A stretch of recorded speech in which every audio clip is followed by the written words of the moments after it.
Welcome back to QrepubliC. Today is July 6, 2021, Tuesday. Our news highlights for today: European markets head for muted open. Oil price watch after OPEC Plus talks abandoned. European stocks are expected to see a muted open on Tuesday, with investors keeping a close eye on the oil markets after talks between members of the OPEC Plus oil producing alliance were abandoned. In Asia Pacific, markets struggled for direction in Tuesday morning trade as investors look ahead to the Australian Central Bank's interest rate decision. US stock futures were flat in overnight trading on Monday as Wall Street got set to kick off the holiday shortened week with the S&P 500 at a record high. Oil prices remain in focus, having surged to multi-year highs on Monday after talks between OPEC and its oil-producing allies, a group known as OPEC Plus, were postponed indefinitely following a failure by the group to agree on a production policy. In other news, stocks hold above 7,000 ahead of inflation data. The local market was able to hold trading above the 7,000 level ahead of the inflation data release. The PSEI inched higher on lower trading volumes, led by gains in property and holding firms. Monday has always been a slow trading day as most markets abroad are still closed for the weekend. There is a lot of optimism among investors as most are willing to hold and even add to current positions as the economy recovers, according to AAA Equities. For our PSEI today, we close at 6,992.43 at muli po nanumbalik ang ating resistance at 7,000 level. Sa ating technicals, meron naman po tayong binabantayang uptrend channel and nasa mataas na level pa rin naman tayo as we are just right our midline and above moving average 9 pa rin tayo. So we can still see good move sa ating PSEI. And unti-unti lang yung pag-angat natin, so wala naman tayong ini-speculate na big move, especially pababa sa ating market. And based na rin po sa ating news today, globally almost flat lang po ang tinakbo ng ating markets. Kasabay po yan ng issue sa oil, lalo hindi natuloy ang meeting ng OPEC. Pero sa kabila po niyan, yung price ng oil sa market is patuloy yung pag-akyat. Plus yung ating US markets is still on the record high. So parang wala naman po masyadong effect itong issue sa oil regarding with the market prices. Dito naman po sa atin, locally, sabi ng ating mga analysts, it has been noted na optimistic ang ating mga investors and willing to hold or buy even more ng shares sa current price ng ating market. So we can still be positive and hold or even buy shares provided that we did our due diligence in reviewing every sides of our monitored stocks. At ang mga stocks naman po na re-reviewin natin for today, these are ACEN Energy, BHI, Apollo Global, Now Corporation, MEG MWIDE, Double Dragon, Mega World, MRC, Converge, and TBGI. Sa mga bago po nanonood ng video na ito, I'm inviting you to please subscribe on this channel para maging updated po kayo sa mga bagong videos na nilalabas po natin, particularly sa mga news at insights na binibigay po natin sa ating mga stocks. Like and share this video as well para mapagbigay insights din po tayo sa iba. And also before we proceed, I would just like to say thank you and acknowledge the following people. Thank you, Ruel Taneo, for the support. Hopefully, you are doing well with your positions as of the moment. Ingat po dyan sa Riyadh, Saudi. Hello, Ayan from south of France. Salamat po sa time and ingat po palagi. Thank you, Edna Aquino, for the well wishes. Ganon din po sa inyo, ma'am. More gains and blessings to come po. Thank you, Maribel Igne. Thank you, Hilroy. Breakout na si ACEN Energy natin today. Mas lalo pang lumakas and unfortunately si PHA kulang pa sa sustansya. Maraming salamat po ulit sa suporta. Keep safe po sa Doha, Qatar and more gains and more blessings to come po sa iyo, sir. Thank you, Go Go Go Healthy Life from Thailand. And thank you LR Fontamillas sa time and sa support po ninyo. Ingat po tayo lagi dyan sa Bologna, Italy. At ganun din po sa lahat ng mga nanonood ng ating video today. Maraming salamat po sa inyong oras. Keep safe po palagi and have a nice day. ACEN Energy closed today at 8.70, and as what we can see, natapos na po niya ang kanyang consolidation between 8 peso to 8.56 area range dito sa binabantayan natin box or sideways movement. And also nakikitaan natin siya ng magandang momentum kasi dito sa binabantayan nating uptrend channel, tuluyan na siyang nag-trade sa ating midline, plus we have a very good volume today.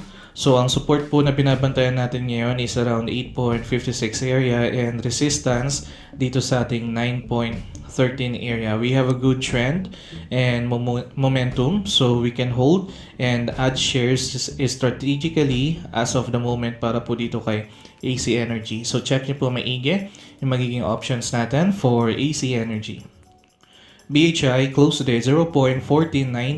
Intact pa rin po ang ating uptrend channel sa kanya. And maganda po ang ating ginalaw today as we breach our 0.1407 resistance, plus 4 trading days na tayo merong good volume sa kanya. Punta po tayo dito sa ating monthly time frame. Ever since, nung na-breakdown po natin last January 2014, itong 0.1407 area, never na po ulit tayo nag-trade above it until today. So, we really have a good momentum as of the moment, this 2021. Plus, naka-breakout din po tayo sa ating mga moving averages dito sa ating monthly time frame. So, as of this time, we can hold or add shares strategically as we have a good momentum, trend and volume kay BHI, and we can look forward to challenge the next resistance of 0.1566 area. Pero sa chart po natin, may kita natin na ang pinakamalakas na resistance na pwede nating ma-expect is dito sa bandang 0.1687 area. As if we are going to zoom out, dyan tayo maraming meeting point ng ating mga buyers and sellers. So check nyo po maigi yung magiging options natin for BHI. Apollo Global closed today at 0.1770. Intact pa rin po so far yung binabantayan nating box area sa kanya. However, may kita natin na talagang weak momentum tayo as we are now near dito sa ating bottom edge since na-breakdown po natin itong 0.1780 area. Plus, ang laki ng volume natin today na more into selling and nagre-resist tayo dito sa ating moving average 9. So, weak momentum po talaga. Although intact pa rin naman itong ating box, we still need to be careful sa pagbili ng shares sa current range natin as if we are going to base it sa reaction ng market. Wala po masyadong sumalo sa area natin considering na nag-low tayo today at 0.1760. So, it seems na walang interesado bumili sa kanya as of the moment. However, kung titingnan naman po natin yung ating performance last May 18 and 19 sa may 0.1746 area or right after natin ma-breakdown yung 0.1746 area, nagkaroon tayo ng low sa flat 0.17, bumaba pa siya dito banda sa may 0.16 area, and then nagkaroon tayo ng reaction sa ating market. So there could be a possibility as well na naghihintay lang yung market i-breakdown itong ating 0.1746 area bago sila bumili ng shares or bago tayo makita ng magandang paggalaw. So check niyo po maigi magiging options natin for Apollo Global. Now Corporation closed today at 2.52. Second trading day po natin may malakas na selling pressure. However, kung i-base po natin sa volume indicator natin, nabawasan naman po ng more than half ang ating selling pressure from yesterday. As of the current time, pinapakita ng ating market na malakas ang ating resistance sa may 3.10 area and somewhat bumalik po tayo ulit under our moving average 50. Pero kung titingnan naman natin din yung naging takbo natin kahapon after natin mag-resume ng trading dito kay Now, nag-gap up and massive kaagad yung naging move natin. So talagang prone siya for profit taking, especially sa mga naghintay kay Now Corporation during its suspension. Kaya naman po ganyan yung nangyari sa ating price. Punta naman po tayo dito sa ating weekly time frame. Prior our strong move kahapon, nagko-consolidate tayo between 2.34 to 2.49 area. So we can say na yung closing price natin today ay somewhat nasa stable area or nasa good area. Though if ever magtuloy pa rin ang ating selling pressure, may downside pa tayo until 2.34. So by tomorrow, makita natin if we are going to maintain itong 2.49, makita natin kung magpapatuloy yung ating selling pressure or magsusupport lang tayo dito sa 2.49. Kasi in a sense, we are about to make our third Darvas box. Pero if hindi man, babalik po ulit tayo sa consolidation stage natin prior our strong move. But either way, please know na we may have a long way to go up or to go in, coming up to the 3 peso area kasi yun yung ating naging high. And kasi marami tayong resistances na kailangang i-break bago tayo ulit makaakyat sa 3 peso area. So it may take weeks or months bago ulit tayo makapunta dyan sa area na yan. So check niyo po maigi yung magiging options natin for Now Corporation. Mega wide closed at 6.91 and today may kita natin na malakas pa rin ang ating resistance around 7.12 area pataas, as that is the range that we broke down today. Muli po nating tinitingnan yung possibility ng same pattern natin last April 2021 kung saan dito rin po sa area na to tayo na block, then nag-correct po tayo until 6 peso area.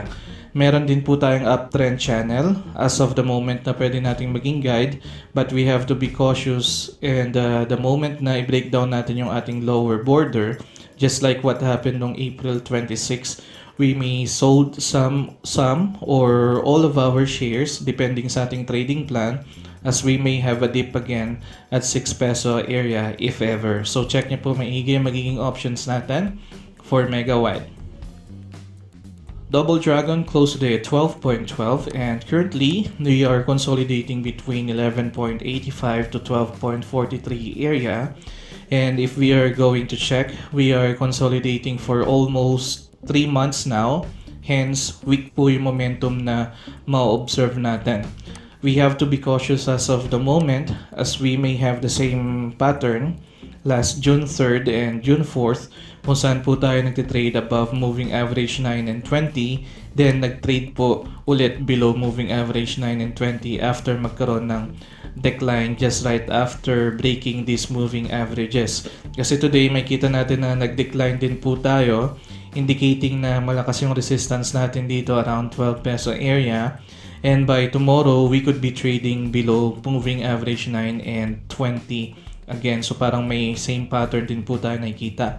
So if ever, iwasan po muna natin yung pagbili ng shares malapit sa ating moving average 9 or 20, and aim po tayo dito sa ating support level around 11.85 area. So check nyo po maigi magiging options natin for Double Dragon. Mega World closed today at 3.21. Malakas pa rin po ang ating resistance sa 3.27 area or dito po sa ating moving average 100. Third time na po nating nabablock dito sa area na to, so very significant po yan or talagang malakas yung ating resistance dyan. And every time na nabablock po tayo sa area na yan, nagpo-pull back up to correction po tayo, and yung pinakamababang level na ginawa natin is around 3 peso area. That is why yan po yung lower border natin dito sa box area na ino-observe po natin currently kay Mega World. So the least that we can expect is mag-pullback tayo, breaking down our moving average 20 around 3.17 area. Dito naman po yan sa lower border ng uptrend channel natin in a different perspective naman. But we have to be aware na meron pa tayong possible downside till 3 peso area. So if ever, wag po muna todo sa pagbili since third attempt na natin at hindi pa rin natin nabi-breakout itong 3.27 area. So check niyo po maigi magiging options natin for Mega World. MRC closed today 0.4150, and currently we are on the brink of trading above moving average 100 after po natin ma-block dito sa downtrend channel natin around 0.43 area. And for the current time, meron din naman tayong na-observe na uptrend channel. And aside po dito, meron din tayong malaking sideways movement na na-observe from 0.35 to 0.46 area. So sa ngayon po, we have to observe muna itong ating level 0.40 area if it will be strong enough para maging support natin since malapit na tayo sa ating downtrend channel dito sa border. We can observe this week or until next week kung magiging strong po ba itong support natin. Pero kapag na-breakdown natin yan, more likely bababa ulit tayo dito sa bottom area ng ating box area dito mas na may sideways na tinitingnan natin. So check nyo po maigi yung magiging options natin for MRC. Converge close today at 22.75. Currently, we have a resistance at 23.46 area, and at the same time, we are more looking into uptrend channel na meron tayo sa kanya. May kita po natin na after natin mag-resist sa may 23 peso area last June 17, almost all of our candlesticks touch our moving average 9. Except for today. So in a sense, may initial good momentum tayong nakikita plus we are trading above our midline nitong ating uptrend channel. So pwede natin maging guide ito sa pagbili ng ating shares, and the way we see it, dito po around our support area sa may 22.66 area, magandang bumili ng shares and we can still hold our shares as we still have a good move kay Converge. So check niyo po maigi magiging options natin for Converge. TBGI close today at 0.52, and today makita natin yung magandang galaw ng ating market as we breach our upper border ng ating uptrend channel sa kanya. And if we are going to zoom out, simula po nung nag-breakdown tayo last February 22, dito po sa ating 0.51 area, ngayon na lang po ulit tayo nakapag-trade above it. Hence, we have a good momentum that can be observed. Our next resistance to challenge is 0.53 area, pero the way we see it is minimum resistance lang po ang nakikita natin. So there's a big chance na ma-breakout natin yan at i-challenge itong 0.55 area. So dito naman yung nakikita nating major resistance. Sa ngayon, we can still hold or add shares strategically as we have a good momentum kay TBGI. So check niyo po maigi yung magiging options natin for TBGI.